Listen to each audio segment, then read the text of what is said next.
प्यारे देशवासियों, आज का ये बजट इंटरिम बजट तो है ही, लेकिन ये बजट इंक्लूसिव और इनोवेटिव बजट है।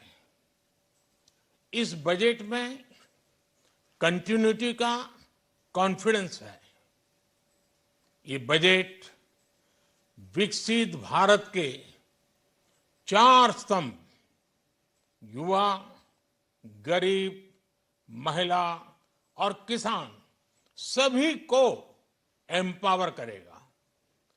निर्मला जी का ये बजट देश के भविष्य के निर्माण का बजट है। इस बजट में 2047 के विकसित भारत की नींव को मजबूत करने की गारंटी है। मैं निर्मला जी और उनकी टीम को बहुत बहुत बधाई देता हूं। साथियों, इस बजट में युवा भारत की युवा आकांक्षाओं का, भारत की यंग एस्पिरेशंस का प्रतिबिंब है। बजट में 2 महत्वपूर्ण निर्णय लिए गए हैं। रिसर्च और इनोवेशन पर 1 लाख करोड़ रुपए का फंड बनाने की घोषणा की गई है। बजट में स्टार्टअप्स को मिलने वाली टैक्स छूट के विस्तार का भी ऐलान किया गया है।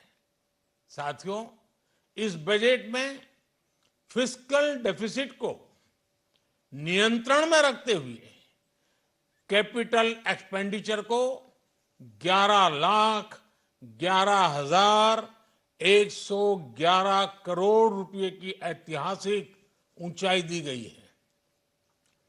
अर्थशास्त्रियों की भाषा में कहें तो एक प्रकार से स्वीट स्पॉट है।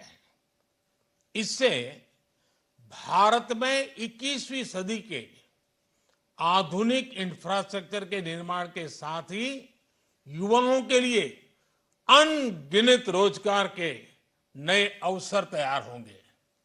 बजट में वंदे भारत स्टैंडर्ड की 40,000 आधुनिक बोगियां बनाकर उन्हें सामान्य यात्री ट्रेनों में लगाने का ऐलान किया गया है। इससे देश के अलग अलग रेल रूट पर करोड़ों यात्रियों में आरामदायक यात्रा का अनुभव बढ़ेगा। साथियों, हम एक बड़ा लक्ष्य तय करते हैं, उसे प्राप्त करते हैं और फिर उससे भी बड़ा लक्ष्य अपने लिए तय करते हैं। गरीबों के लिए हमने गांवों और शहरों में 4 करोड़ से अधिक घर बनाए। अब हमने 2 करोड़ और नए घर बनाने का लक्ष्य रखा है। हमने 2 करोड़ महिलाओं को लखपति दीदी बनाने का लक्ष्य रखा था। अब इस लक्ष्य को बढ़ाकर 3 करोड़ लखपति दीदी बनाने का कर दिया गया है। आयुष्मान भारत योजना ने गरीबों की बहुत मदद की है।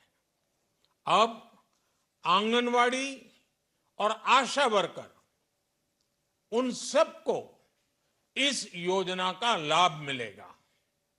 साथियों, इस बजट में गरीब और मध्यम वर्ग को एम्पावर करने, उनके लिए आय के नए अवसर बनाने पर भी बहुत जोर दिया गया है। रूफटॉप सोलर अभियान में 1 करोड़ परिवारों को सोलर रूफटॉप के माध्यम से मुफ्त बिजली प्राप्त होगी। इतना ही नहीं, सरकार को अतिरिक्त बिजली बेचकर लोगों को 15 से 20 हजार प्रति वर्ष की आय भी होगी और ये हर परिवार को होगी। साथियों, आज जिस इनकम टैक्स रेमिशन स्कीम की घोषणा की गई है, उससे मध्यम वर्ग के करीब 1 करोड़ लोगों को बड़ी राहत मिलेगी। पिछली सरकारों ने सामान्य मानवी के सिर पर दशकों से ये बहुत बड़ी तलवार लटका कर रखी थी। आज इस बजट में किसानों के लिए भी बहुत महत्वपूर्ण और बड़े निर्णय लिए गए हैं। नैनो डीएपी का उपयोग हो, पशुओं के लिए नई योजना हो, पीएम मत्स्य संपदा योजना का विस्तार हो और आत्मनिर्भर ऑयल सीड अभियान हो। इससे किसानों की आय बढ़ेगी और खर्च कम होगा। मैं एक बार फिर सभी देशवासियों को इस ऐतिहासिक बजट के लिए शुभकामनाएं देता हूं।